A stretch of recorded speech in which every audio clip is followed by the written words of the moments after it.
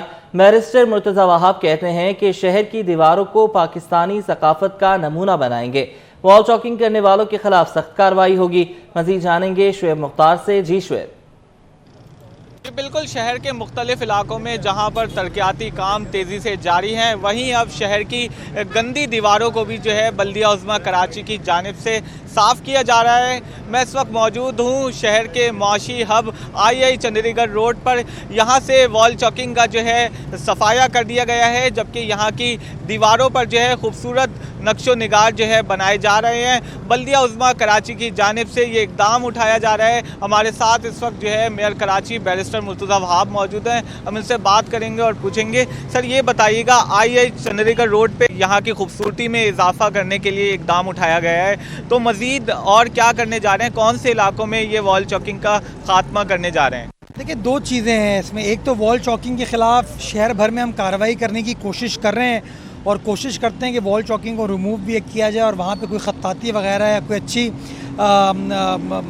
رنگ سازی ہم کر لیں تاکہ ایک اچھا امپریشن ہمارے شہر کا پڑے۔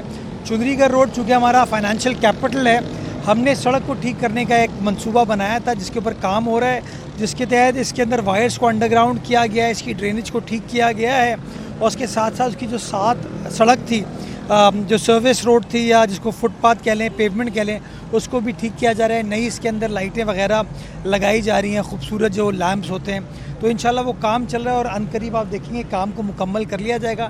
ان کا یہ کہنا تھا پیپلز پارٹی جو ہے ترقی کی سیاست پر یقین رکھتی ہے، شہر کو خوبصورت اور سرسبز و شاداب بنانے کے لیے ہر ممکن اقدامات اٹھائیں گے۔ بہت شکریہ شعیب، آپ نے ہمیں اپڈیٹ کیا۔ فاسٹ بالر حارث رؤف انگلینڈ کے خلاف تربیتی سیشنز میں حصہ لیں گے۔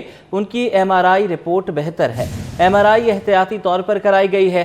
میڈیا مینیجر قومی کرکٹ ٹیم عمر فاروق کالسن کے مطابق حارث رؤف انگلینڈ کے خلاف دستیاب ہے۔